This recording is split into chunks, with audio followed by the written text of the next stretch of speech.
ജബർമാഷിന്റെ സംവാദം കേട്ടപ്പോഴാണ് ഇങ്ങനെയൊരു സംഗതി ഉണ്ട് എന്ന് അറിഞ്ഞത്. ഞാനൊക്കെ ചെറുപ്പത്തിലൊക്കെ ഒരുപാട് വാളുകളിലും മദ്രസയിൽ പഠിച്ചിട്ടൊന്നും അറിയില്ല, വാളുകളുടെ പരമ്പരകളിലൊക്കെ ഞാൻ കേട്ടിട്ടുള്ളതാണ്.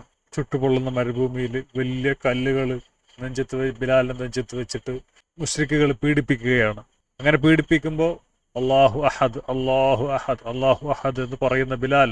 അപ്പോൾ തീർച്ചയായിട്ടും ബിലാലിനോട് എനിക്ക് അക്കാര്യത്തിലൊക്കെ ഇസ്ലാമിനെ എനിക്ക് ഇഷ്ടമാണ്. പക്ഷേ മറ്റൊരാളുടെ ആരാധനാലയത്തിൽ പോയിട്ട് തൂറി വെക്കുക എന്നുള്ളതൊക്കെ അത് കുറച്ച് ഓവറായിപ്പോയി. ബിലാൽ ഇസ്ലാമിൻ്റെ രണ്ടാമനായിട്ട് ഉയരുകയാണ്. ഇപ്പോൾ കർമ്മങ്ങളിൽ ഇമാമ് നിൽക്കുന്നത് മുഹമ്മദ് നബിയാണെങ്കിൽ ബാങ്ക് വിളിക്കുന്നത് ബിലാലാണ്. പക്ഷെ രണ്ടാമനെന്നൊന്നും പറയാൻ പറ്റില്ല, കാരണം അധികാരമൊന്നും പിന്നെ ബിലാലിന് കിട്ടിയില്ലല്ലോ. അങ്ങനെയാണെങ്കിൽ ഇപ്പോൾ നമ്മൾ അധസ്ഥിത വർഗത്തോടുള്ള സ്നേഹം എന്ന് പറയുന്നത് ആ സ്നേഹം മാത്രമായിട്ട് ഒതുങ്ങാറുണ്ട്. ഓക്കെ, ചില കാരണങ്ങളൊക്കെ ഉണ്ടാവും. ഇപ്പോൾ ഒരാൾ നേതാവായി വരണമെങ്കിൽ അവർക്ക് പല കഴിവുകളുമൊക്കെ ആവശ്യമുണ്ട്. ആൾക്കാരെ കൂട്ടിയോജിപ്പിക്കാനുള്ള കഴിവ് മാത്രമല്ല, അവർക്കുള്ള വ്യക്തിത്വം, എന്തുകൊണ്ട് മറ്റുള്ളവരിൽ നിന്നും അദ്ദേഹം വ്യത്യസ്തനാകുന്നു, പിന്നെ സ്വീകാര്യത, അങ്ങനെ ഒരുപാട് കാര്യങ്ങൾ ഒരാളെ നേതാവാക്കുന്നതിലും അധികാരത്തിലേക്കും വരുന്നതിലും ഒക്കെ പങ്കുവഹിക്കുന്നുണ്ടെന്നുള്ള കാര്യത്തിൽ തർക്കമൊന്നുമില്ല. നമ്മൾ ചുമ്മാ അങ്ങനെ കാളടിച്ച് വെടിവെക്കേണ്ട കാര്യമൊന്നുമില്ല. എന്നാലും ബിലാലിനെ ഇവർ ആ ഒരു സ്നേഹം മാത്രം കൊടുത്ത് ഒതുക്കിയെന്ന് എനിക്ക് ചിലപ്പോഴൊക്കെ തോന്നിയിട്ടുണ്ട്. അപ്പോൾ ബിലാലിനെ ദ്രോഹിച്ചത് ഞാൻ ഒരിക്കലും അംഗീകരിക്കുന്നില്ല.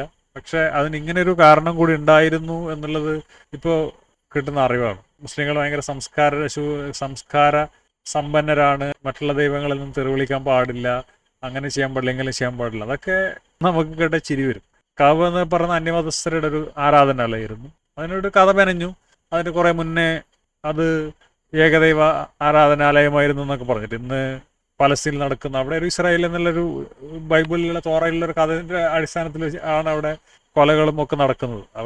അവരുടെ പ്രദേശമായിരുന്നു പണ്ട് ആരറിഞ്ഞു, എന്തറിഞ്ഞു അല്ലേ? ഇപ്പോൾ അത് ഒരു കഥകൾ മാത്രമാണ്.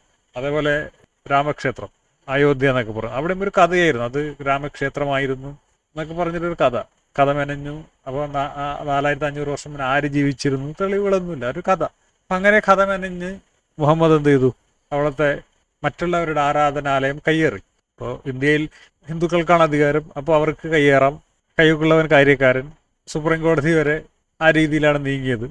സുപ്രീം കോടതിയുടെ വിധിയൊക്കെ ശരിക്കും വക നൽകുന്നതായിരുന്നു.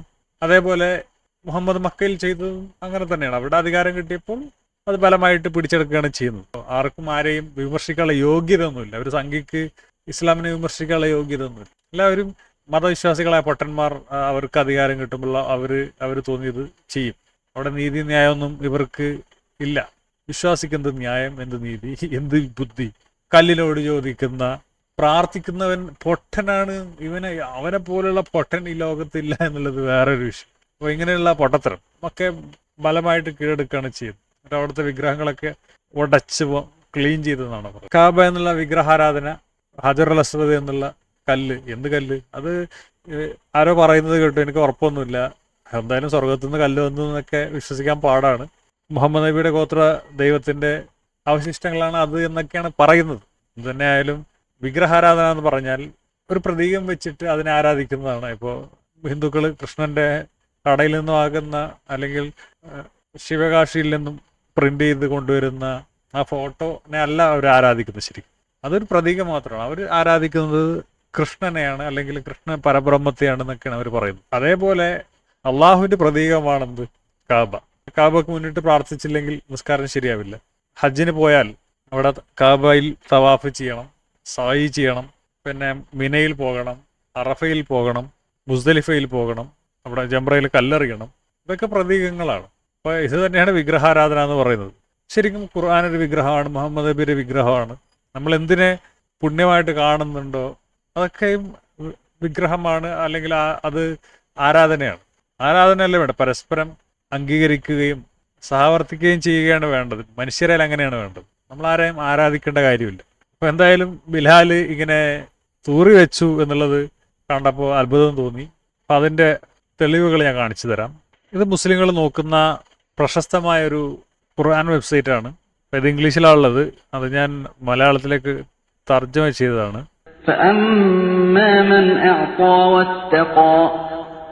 ഇതിൽ അസ്ബാബ് അന്നുസുൽ അൽ വഹീദി എന്നുള്ള ഇത് സെലക്ട് ചെയ്യുക. അതിൽ നിങ്ങൾ ഡിസ്പ്ലേ അടിച്ചു കഴിഞ്ഞാൽ ഇതിൽ കാണാം. ഞാൻ മലയാളത്തിലാക്കാം. ട്രാൻസ്ലേറ്റ് മലയാളം. ഇബ്നു അബ്ബാസ് പറഞ്ഞതായിട്ട് റിപ്പോർട്ട് ചെയ്തു. ഇസ്ലാം ആശ്ലേഷിച്ചതിന് ശേഷം അബ്ദുല്ലാഹിബ്നു ജുദാന്റെ അടിമ കഅബയുടെ വിഗ്രഹങ്ങളുടെ അടുത്തേക്ക് ചെന്ന് അവയിൽ മലമൂത്ര വിസർജനം നടത്തി. അത് ഒരു പോയിന്റാണ്. മലമൂത്ര വിസർജനം നടത്തി, അതിൽ കാഷ്ടിച്ചു വെച്ചു. ഒരുപാട് പേർ ഇതിനെ എതിർത്ത് സംസാരിച്ചിട്ടുണ്ട്. കാരണം ഇത് പല പണ്ഡിതന്മാരെ തള്ളിയതാണ്, അങ്ങനെയാണ് ഇങ്ങനെയാണെന്നൊക്കെ പറഞ്ഞിട്ട്. നമുക്ക് ആ വീഡിയോ ഒന്ന് കാണാം. ഈ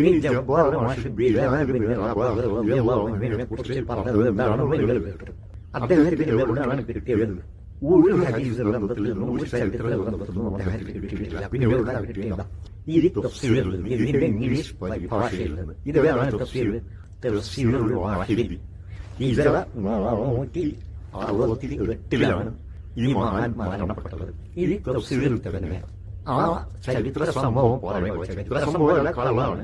ഒരു പരമ്പര പറയണത് അത് രീതിയിൽ പറയപ്പെട്ടില്ല. പിന്നെ എവിടെയാണ് ഇതിന്റെ പരമ്പര പറയപ്പെട്ടത്? ഈ ഇമാമുൽ വാഹിദിയുടെ ശൈഖായ ഗുരുവരിയായ ഇമാം സഅലവി അദ്ദേഹത്തിന്റെ തഫ്സീറിൽ ഈ സംഭവം, ഈ കള്ള സംഭവത്തിന്റെ, അതായത് ബിലാലിന് മലമൂത്ര വിസർജനം നടത്തി എന്ന ആ സംഭവത്തിന്റെ പരമ്പര പറഞ്ഞിട്ടുണ്ട്. വാക്കാനൊക്കെയുള്ള പ്രയോഗത്തിലുള്ള വാക്കാന ആ സമയത്ത് വാങ്ങുന്നതിന് മുമ്പ് തന്നെ അദ്ദേഹം വിഗ്രഹത്തിന്റെ മേൽ, വിഗ്രഹങ്ങൾക്ക് മുകളിൽ ആ കൃത്യം നിർവഹിച്ചിരുന്നു ഓൾറെഡി. നോക്കൂ, ആ പ്രയോഗം അങ്ങനെയാണ്. വാക്കാന കത് സലഹ അൽ-അസ്നാമി എന്നിട്ട് കേട്ടോ. ഫഅസ്ലമഹു മൗലാഹു ഇലൽ മുശ്രിക്കീന യുഅദ്ദിബുഹു ബിമാ ഫഅല. അന്നത്തെ ബിലാലിന്റെ ഉടമ അങ്ങനെ മുശ്രിക്കുകളെ ബിലാൽ ഏൽപ്പിച്ചു. ഈ കൃത്യം നിർവഹിച്ചപ്പോൾ അദ്ദേഹത്തിന് ശിക്ഷ ലഭിക്കാൻ വേണ്ടി ഫഷ്തറാഹു അബൂബക്കർ, അങ്ങനെയാണ് അബൂബക്കർ അദ്ദേഹത്തെ വാങ്ങുന്നത്. അപ്പൊ അബൂബക്കർ വാങ്ങുന്നതിന് മുമ്പ് തന്നെ ആ വിഗ്രഹങ്ങൾക്ക് മേൽ ബിലാൽ ബിൻ റബാഹ് ആ സംഭവം അല്ലെങ്കിൽ ആ കൃത്യം നടത്തിയിരുന്നു എന്നാണ് ഇതിൽ മനസ്സിലാകുന്നത്. പരമ്പര പരിശോധനയും മറ്റു കാര്യങ്ങളൊക്കെ നിങ്ങൾ മുസ്ലിങ്ങൾ തമ്മിൽ ചെയ്താൽ മതി. ഞങ്ങളിവിടെ മദ്രസയും ദർസും പഠിക്കാൻ വന്നതല്ല. അപ്പോൾ എന്തായാലും അതിൽ ഇങ്ങനെയൊക്കെ കാര്യങ്ങൾ പറഞ്ഞിട്ടുണ്ട് നിങ്ങളുടെ കിതാബുകളിൽ. ജബ്ബർമാഷി ഉണ്ടാക്കിയതല്ല. എന്തായാലും മുസ്ലിങ്ങളുടെ ഗ്രന്ഥങ്ങളിൽ തന്നെ ഇങ്ങനെയുള്ള കാര്യങ്ങളൊക്കെ പറഞ്ഞിട്ടുണ്ട്. പിന്നെ സാനത് അത് ഇത് എന്നൊക്കെ പറഞ്ഞിട്ട് ആര് ജീവിച്ചിരുന്നു, ഇതൊക്കെ നിങ്ങൾ എഴുതി വെച്ച കിതാബുകളാണ്. ഇതൊക്കെ ഞങ്ങളെങ്ങനെ പരിശോധിക്കാനാണ്? അപ്പം ഞങ്ങൾക്ക് ഇത്ര അറിഞ്ഞാൽ മതി, നിങ്ങളുടെ ഗ്രന്ഥങ്ങൾ ഇതുണ്ടോ? അപ്പോൾ നിങ്ങൾ തന്നെ വളരെ കൃത്യമായിട്ട് വിശദീകരിച്ച് തന്നു. നിങ്ങളുടെ ഗ്രന്ഥങ്ങൾ അതുണ്ട്. പിന്നെ പണ്ഡിതന്മാർക്ക് തമ്മിൽ ചില അഭിപ്രായ വ്യത്യാസങ്ങളൊക്കെ ഉണ്ട്, അത് നിങ്ങൾ തമ്മിൽ തീർത്താൽ മതി. പക്ഷെ ഇങ്ങനെയുള്ള കാര്യങ്ങൾ ഇസ്ലാമിക ഗ്രന്ഥങ്ങളുണ്ട് എന്ന് ഇയാൾ തന്നെ പറഞ്ഞ് തെളിയിച്ചിട്ടുണ്ട്. അറബി ഗ്രന്ഥങ്ങൾ അയാൾ പൊക്കി കാണിച്ചിട്ടുണ്ട്. ബിലാൽ കഅബയിൽ തൂറി വെച്ചത് പുതിയൊരു അറിവ് തന്നെയാണ്. ഇങ്ങനെയുള്ള സംസ്കാര സമ്പന്നമായ അറിവുകൾ ഇനിയും നമുക്ക് കിട്ടട്ടെ എന്ന് ആഗ്രഹിക്കുകയാണ്. അപ്പോൾ ശരി.